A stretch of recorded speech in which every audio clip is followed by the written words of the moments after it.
The rockslide hit at 340, deep in the lower cavern system of the Dravath colony. Nobody felt it above ground.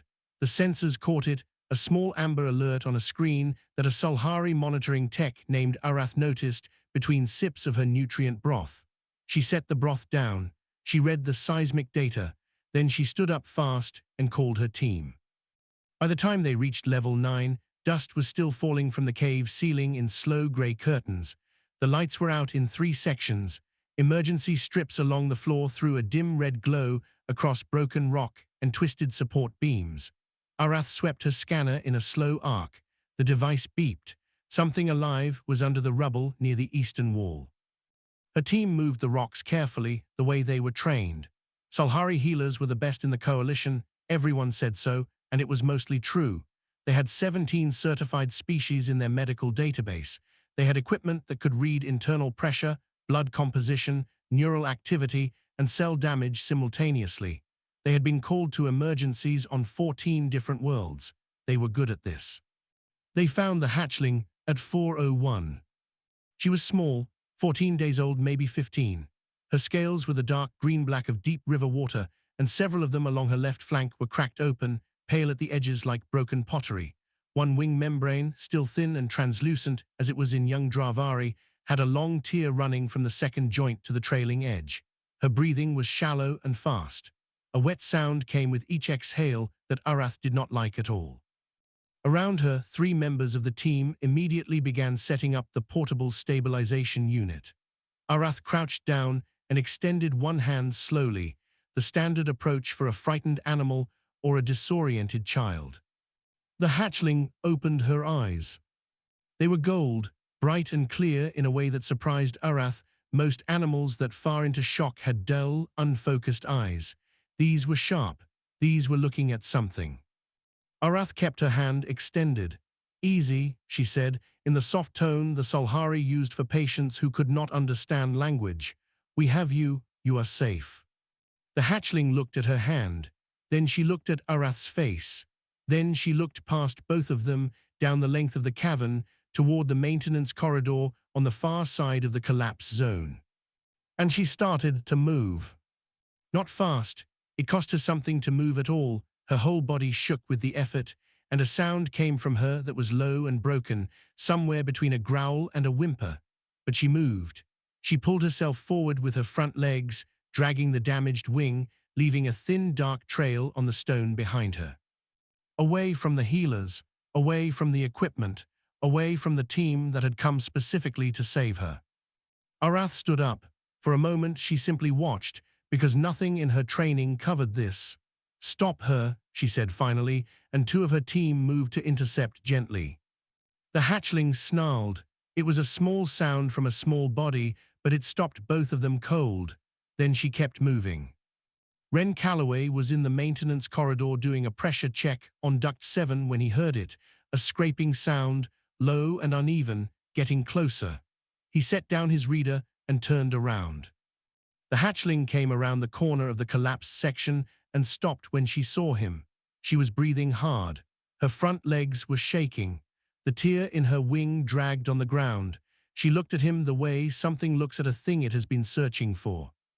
Ren Calloway was 34 years old. He had spent 6 years as a field medic in the colonial expansion conflicts before deciding that fixing ducts paid better and required less running. He was not a doctor. He was not a healer. He was a man in grey coveralls holding a pressure gauge reader. He put the reader down on the floor slowly and lowered himself to his knees. "Hey," he said, quiet, no sudden movement. "Hey, easy, I see you."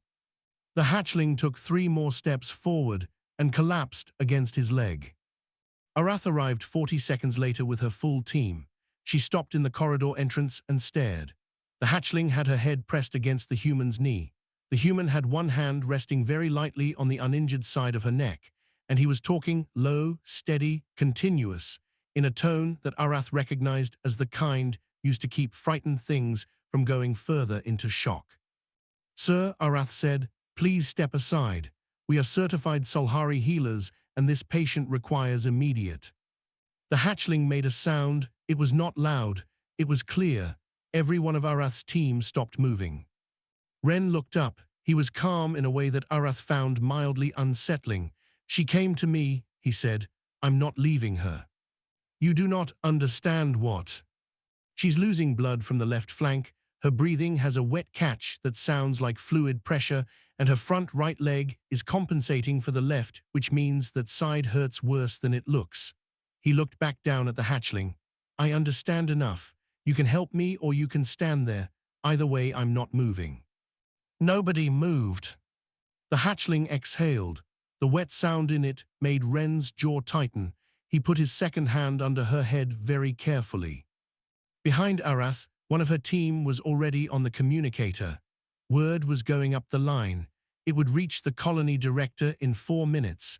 It would reach High Speaker Drath on the shuttle platform in 11. But right now, in a red-lit maintenance corridor on level 9, a dragon was breathing, and a human was staying, and that was the whole of the situation. The maintenance bay on sublevel 8 was not built for this. It was built for pipe fittings, pressure tools, and the kind of silence that comes with night shifts. The floor was bare metal. The lighting was flat and white. There was a folding table along one wall covered in duct schematics. None of that mattered. Ren cleared the table with one arm, spread his emergency kit across it, and started working. Arath stood at the bay entrance with her scanner running. She had stopped arguing 3 minutes ago.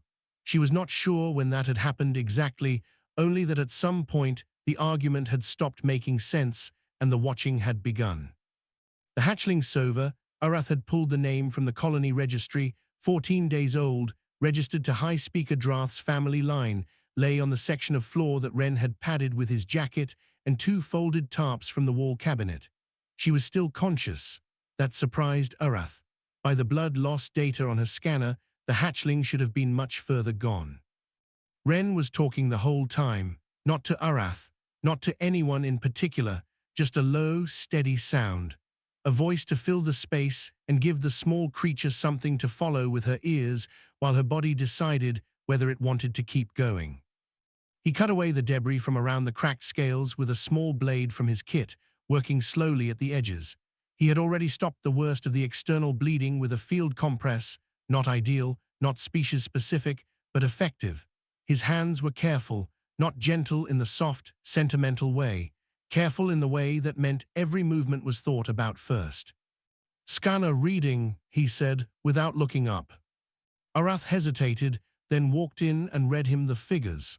Blood pressure, neural activity, fluid pressure in the left thoracic cavity. He listened, then he said, "That pressure number, what does it mean for a hatchling her age?" "It is elevated. Internal bleeding is likely." "Likely or confirmed?" "The scanner reads pressure, not source. So we don't know where." He pressed 2 fingers gently along Sova's lower left side, moving in small increments. Sova tensed but did not pull away. "There," he said quietly. "She reacted there, not the rib line lower, under it." Arath checked her scanner. She frowned at it. "There is a secondary circulatory pathway in young Dravari," she said slowly. "It is present only in hatchlings under 30 days. The literature on it is limited." "What does it do?" "It provides backup circulation to the organ cluster during the early growth phase. It closes on its own by day 40. If that's the thing bleeding, what happens to it under pressure?" Arath was quiet for a moment. "It could collapse the primary flow. If the secondary is hemorrhaging into the thoracic space, the pressure will." She stopped. She rechecked her scanner. Her face changed. "You found it," Ren said. "It was not a question." "I did not find it initially," she said, and the words came out carefully, like she was putting down something heavy. "I was focused on the primary injury sites. Secondary injuries kill more than primary ones." He said it without judgment. He was already moving, repositioning his hands along Sova's left side, feeling for the pathway. "If I apply external pressure here manually, does that reduce the bleed rate or make it worse?" For a mature Dravari, it would make it worse. For a hatchling, the pathway is closer to the surface. External compression might partially stent it. "Might. The data is limited." "Tell me what you know. I'll work with what we have." That was when Arath stopped thinking of him as a problem. She was not sure what she started thinking of him as instead. She pulled up every file she had on Dravari hatchling biology and started reading aloud. They worked like that for 2 hours. Her data, his hands. She had the knowledge and he had the instinct, and between the two of them Sova's breathing slowly changed. The wet catch in it did not disappear, but it softened. The fluid pressure reading on the scanner stopped climbing. At one point it dropped by 3 units, and Arath read the number twice before she said it out loud. Lieutenant Grev arrived at the bay entrance at the first hour mark. He was young for a Dravari soldier.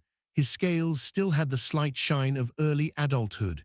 He had been sent to observe and report back to High Speaker Drath.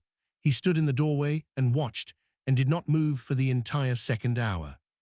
At the 90-minute mark, Director Novak arrived. She was a compact, tired-looking human woman who wore authority the way people wore coats they had owned for years, naturally and without thinking about it. She pulled Ren 3 steps to the side and spoke quietly. "This is a diplomatic situation. The Solhari healer is certified. The Hatchling's family line is one of the oldest in the Dravari Council. You need to step back and let the correct people handle this." Ren looked at Sova. He looked at Novak. Is she stable enough to move? Novak did not know. She had not looked at the scanner readings. That's not the... Because if she's not stable, moving her hands this situation to the correct people and hands them a dead hatchling. He turned back. When she's stable, I'll step back. I'll sign whatever you need. Right now I'm not done. Novak stood there for a moment. Then she stepped outside and made a call. At the 2-hour mark, Sova's breathing steadied into something that sounded less like a question and more like a statement. Arath read the numbers. She read them again. "She is not out of danger," she said, "but the immediate hemorrhage pressure has reduced significantly." Ren let out a breath. He sat back on his heels.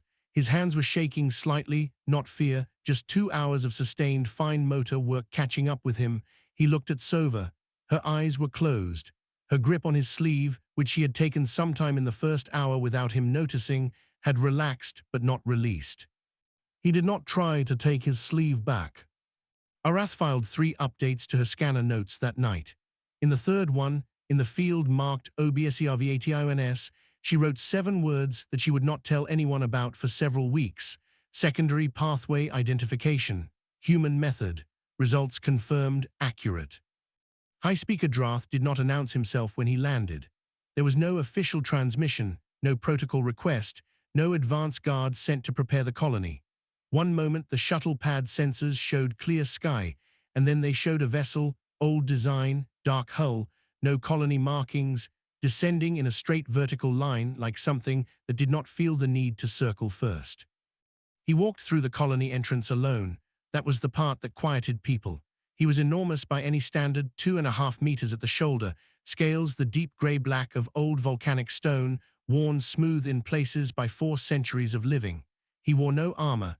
He carried no visible weapons. He did not need either.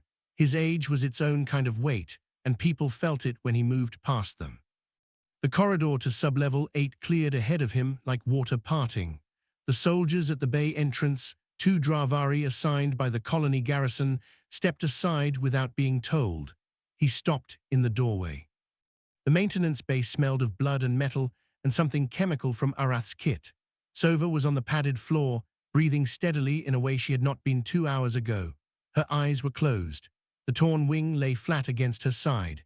She was small in the way all hatchlings were small, still somehow shocking to see even for those who expected it, that something from a line as old as Drath's could begin so fragile. Ren was sitting on the floor beside her. He had not been given a chair. Nobody had thought to bring one, and he had not asked. His back was against the wall, his legs stretched out, and his left arm was resting across his knee. The sleeve of it, the one Sova had gripped earlier, was still damp. He had a scanner readout in his right hand that Arath had given him, and he was reading it with the kind of focused quiet that people have when they are very tired but not willing to stop yet. Drath looked at his granddaughter. He looked at the human. He stepped inside. Ren looked up. He did not scramble to his feet. He read the room in 1 second, the size of the creature in the doorway, the weight of the silence that came with him, and then he got up, slowly and deliberately, because rushing would have looked like panic, and panic would not help anyone. He stood. He met the elder's eyes. "High Speaker," he said. Drath said nothing for a moment. His gaze moved from Ren to Sova and stayed there. The hatchling's chest rose and fell. A sound came from Drath that was not a word, something deep and involuntary, the kind of sound that very old things make when they see something they were afraid they would not see. Then he looked back at Ren, step away from her. Ren glanced down at Sova. Her grip on his sleeve was gone. She had released it sometime in the last hour when she slipped into real sleep. But he did not step away immediately. He looked at Drath, and the look was not challenging. It was honest. "She came to me," Ren said. "I don't know why, but she did. And I stayed because she needed someone to stay. If she's still choosing that, I won't override it. If she's not, if she's just sleeping and she'd be fine with you beside her instead of me, then I'll move. Gladly." Behind Ren, against the far wall, Lieutenant Grev had gone very still. He had his hand half raised, a movement he had started and not finished, some instinct towards stopping the soldiers in the corridor from moving, though nobody had moved yet. Drath stared at the human for a long time. The soldiers at the entrance were waiting. Arath was waiting. Novak, who had come back down when the shuttle landed, was waiting from the corridor outside with the expression of someone calculating the size of a disaster. "Why did she choose you?" Drath said. It was not a question in the way questions usually are. It was the sound of a creature asking something it expected no satisfying answer to. Ren said, "I don't know, I just didn't walk away." Another silence. Drath walked forward slowly and stopped a few paces from Sova. He looked at her for a long time. He crouched, a careful movement, the way old bodies move when they have learned to respect what age does to joints, and he looked at her breathing. He looked at the compress on her flank. He looked at the padding under her that had clearly come from a jacket and 2 storage tarps. He did not touch her, he only looked. When he stood again, he turned to Arath. "The hemorrhage pressure," he said, "it is controlled. Reduced significantly. She is not stable, but she is no longer in immediate." "How was it identified?" A pause. The human identified the location through manual assessment. Drath looked at Ren again. The expression on a dragon's face was not easy to read, especially one 4 centuries old who had spent most of those centuries learning not to show what he felt to anyone, but something moved behind his eyes. It was not warmth. It was something older than warmth. It was the particular expression of a creature confronting a fact that does not fit into any category it has prepared. He turned and walked back to the entrance. He stopped there. "Grev," he said. The lieutenant straightened. "High Speaker. You will stay, you will observe, you will report to me every 2 hours." "Yes, High Speaker." Drath looked once more at the human, who was already sitting back down on the floor beside his granddaughter, without being told to, without making anything of the moment, without asking what it meant that the elder had not ordered him removed. "Do not let her die," Drath said. It was addressed to the room, but he was looking at Ren. He left, the corridor sounds came back. Arath exhaled. Novak put her communicator away. Grev stood in the corner and looked at the floor and thought about what he had just watched and what, exactly, he was going to write in his report. The hearing room on level 3 was the nicest room in the colony, which was not saying much. It had a long table, proper lighting that didn't flicker, and chairs that had been imported rather than printed on site.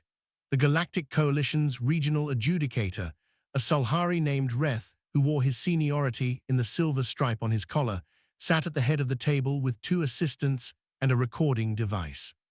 Director Novak sat to one side. She looked like she had not slept, which was accurate. Ren sat across from them in the same grey coveralls he had been wearing for 31 hours. Someone had offered him a change of clothes before the hearing. He had said he was fine. Reth opened the session with the formal language, unauthorized medical intervention on a protected species, potential violation of coalition treaty terms, specifically the Sulhari Healer Exclusivity Accord of 2271, which granted Solhari healers primary medical authority over all non-human patients within coalition-administered territories. He read it all the way through. Then he looked at Ren. "Do you understand the nature of these concerns?" "Yes," Ren said. "Can you explain your actions?" Ren explained them. He was clear and specific: what time he found her, what condition she was in, what he did, and in what order and why. He did not use technical language he was not sure about. He said pressure in the breathing instead of thoracic fluid accumulation, and the blood pathway under the ribs instead of secondary circulatory channel. He described everything the way he would describe it to someone who needed to understand it, not to someone he was trying to impress. When he finished, Reth said, "And at no point did you consider stepping aside for the certified Solhari team that arrived on the scene?" "They arrived 40 seconds after I was already with her," Ren said. "She had already made her decision. She had moved away from them through significant pain to reach me. I did not think it was my place to override that." "You are not a medical professional." "I am a trained field medic with 6 years of combat experience. I am not a doctor. I didn't pretend to be one. I kept her from dying until better help could be organized. That is what field medics do." "The Accord exists for good reasons," Rath said. "I don't disagree with that. The Accord also did not anticipate a patient actively refusing the healers it protected." Ren looked at the table for a moment, then back up. "She was dying, and she chose me. You can argue the treaty at me all you want. I'm going to have a hard time feeling bad about staying." Reth wrote something down. The 2 assistants wrote things down. Novak looked at her hands. "We will be recommending," Reth said, "a formal notation in the colony record regarding unauthorized." The door opened. It was not supposed to open. The corridor guard outside had not signaled anything, but it opened and Lieutenant Grev walked in. He was still in his garrison uniform. He had not been invited. He stood at the end of the table and waited for someone to tell him to leave. Nobody did, perhaps because he was Dravari and nobody wanted to be the one who made that call. Perhaps because of the way he was standing, which was the way soldiers stand when they have decided something. "I was present for the full duration of the incident," Grev said. "I was assigned by High Speaker Drath to observe and report. I have not been asked to testify. I am doing so regardless." Reth looked at him with the expression of someone whose procedure had just been stepped on. "This is not." "I watched him work for 2 hours," Grev said. "I will take less than 2 minutes. I am asking for that." A silence. Reth nodded once stiffly. Grev described what he had seen. He did not editorialize. He named no feelings. He described the position of the hatchling when he arrived. He described the compress on the flank and the padding on the floor. He described the 2 hours of sustained work, the reading of scanner data, the manual assessment, the steady talking, the sleeve that the hatchling held and was never taken back. He described the moment the healer Arath confirmed the hemorrhage pressure was dropping. He said the hatchling was in contact with the human for the entire duration. She did not show distress at his presence. She showed distress when approached by others. Those are the facts. He stopped. He stood there. Reth said carefully, "Thank you, Lieutenant."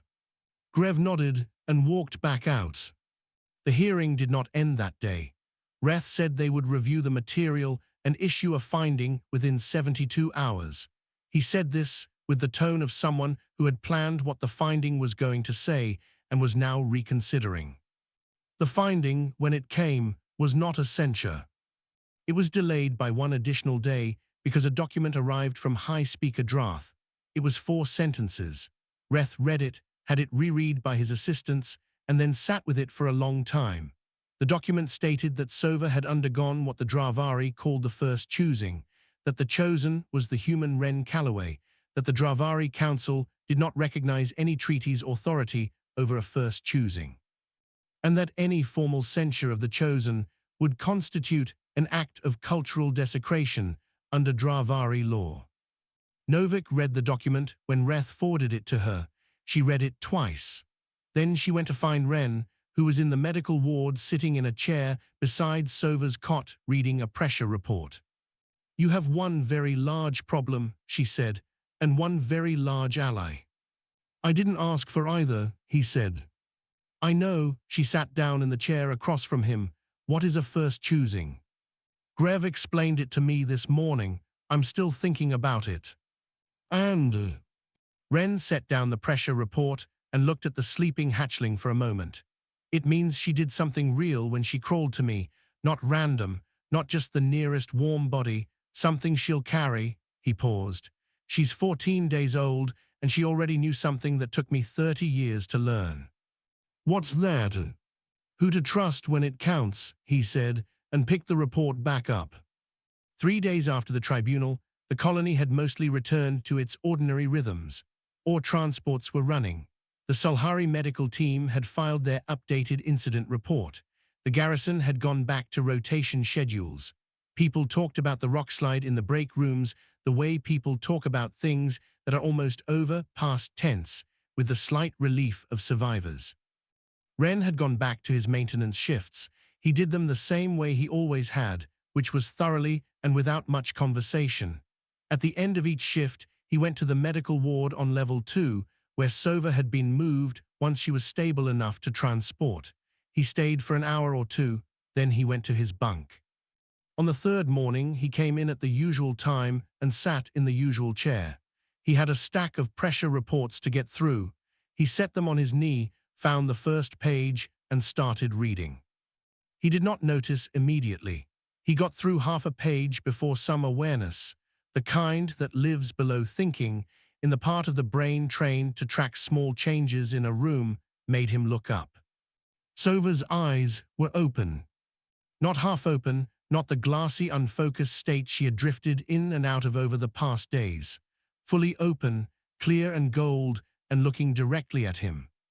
He set the reports down on the floor. Hey, he said. She looked at him. She was very still in the way creatures are still when they are taking in a lot of information at once, reading the room, reading him, reading the situation with the unhurried thoroughness of something that was built to survive. Then she made a sound. It came from somewhere in her chest, low and continuous, not quite a purr and not quite a rumble, something that had no clean word in any human language, but that sat comfortably in the space between safe and here. She bumped her forehead against his chin. He put his hand on the back of her neck, in the spot that he had learned, over several days, she did not mind being touched. She pressed into it slightly and then settled. That was all, but in the ward for a moment, the air felt different. Arath came in at her scheduled check time an hour later. She ran her scanner. She ran it again. She updated her notes in silence for several minutes. Then she said, without looking up, her recovery rate has exceeded my initial projection by 40%. Is that normal? Ren asked. No, a pause. I have updated my projection twice. It continues to exceed revision.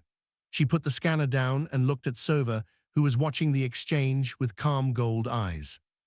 Dravari hatchlings show elevated recovery indicators when stress hormones are reduced. Extended low-stress contact with a chosen anchor appears to be a significant factor in that reduction. So she's healing faster because she's not scared. That is a simplified version of what I said, but yes. Ren looked at Sova. Good. Arath stood there for a moment. She picked up her scanner. She put it in her bag. She took it back out and looked at it, then put it away again. She said, in my initial assessment at the scene, I did not identify the secondary circulatory pathway as the primary hemorrhage source. I identified it as a secondary concern. I know. I have filed a revision with the Solhari Medical Council recommending an update to Dravari hatchling assessment protocols. The revision includes notation of the manual pressure method you used to locate the bleed site. She said this the way someone says something they rehearsed, carefully, keeping it in the professional register. The data is useful. Ren nodded. Thank you for the scanner readings. I wouldn't have managed the pressure numbers without them. Arath looked at him for a moment. She seemed to be checking whether he was mocking her. He was not. She put her bag over her shoulder. I will return this evening, she said, and left. Grev came by just after midday. He had no official reason to visit anymore. His observation assignment had ended when the tribunal adjourned, but he came anyway, which said something about him that he might not have been able to say in words yet. He sat in the second chair that had appeared in the ward sometime on the second day. Nobody had ordered it brought in. It was just there. "She looks better," he said. "She is better," Wren said. They were quiet for a while. Sova had her eyes closed again, but it was the sleep of something healing rather than something fadding, and the difference was obvious. Grev said, "I want to explain what the first choosing means, the full version, not the political one they read at the tribunal." Wren nodded. Grev told him he took his time with it.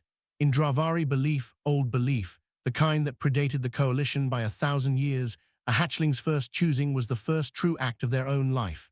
Every hatchling in the early days went through a period of extreme vulnerability when their survival instincts were at their most unfiltered. In that state, they would seek out the presence their instincts named as safe, not the strongest presence, not the most knowledgeable. The one that registered at the deepest possible level as something that would stay. It could not be undone. It could not be transferred.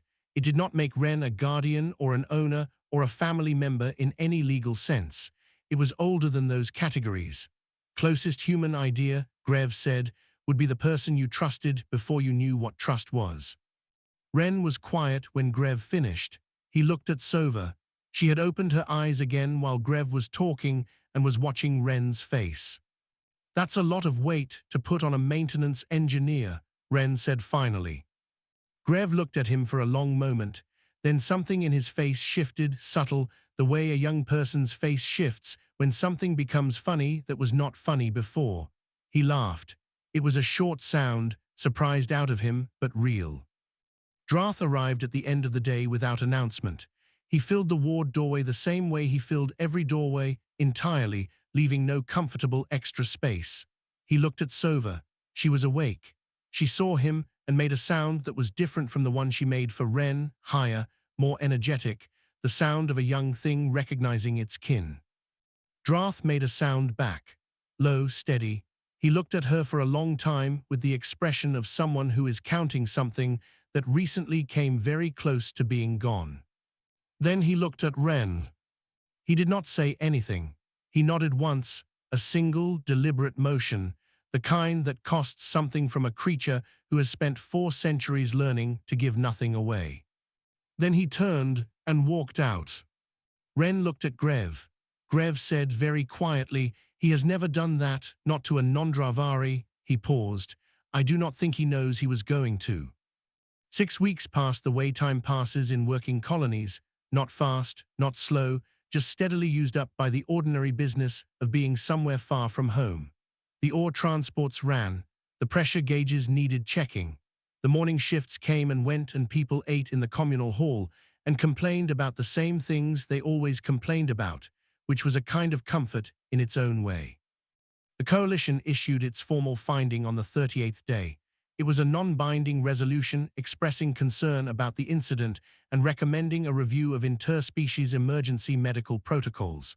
Nobody was censured. Nobody lost a posting. The language was careful and long and ultimately said very little. People in the colony read the summary, nodded, and went back to their shifts. The Sulhari Healer Exclusivity Accord was amended 6 days after that.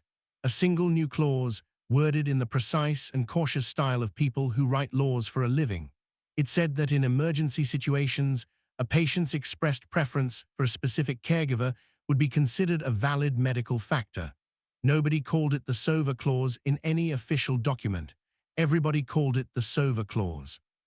Sova herself had moved back to the Dravari medical compound on the colony's upper level 3 weeks earlier.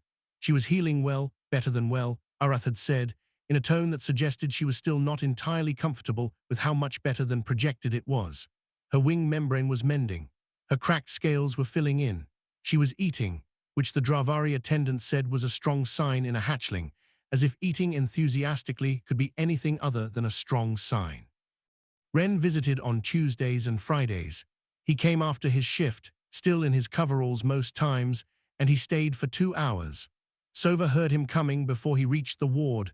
The attendants had noted this in their logs, with the same slightly puzzled tone that ran through most of the documentation from this entire incident. On the Tuesday of the 6th week, Wren arrived and Drath was waiting.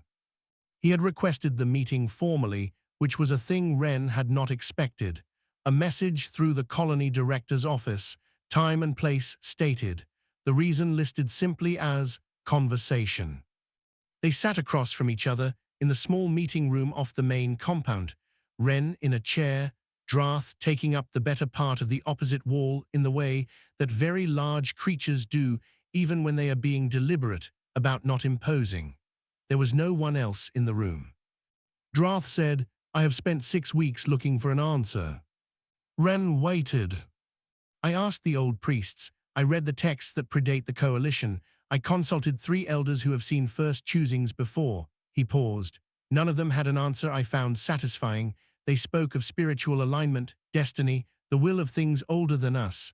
His voice was even, but there was something in it, not frustration, something older than frustration. I have lived 400 years.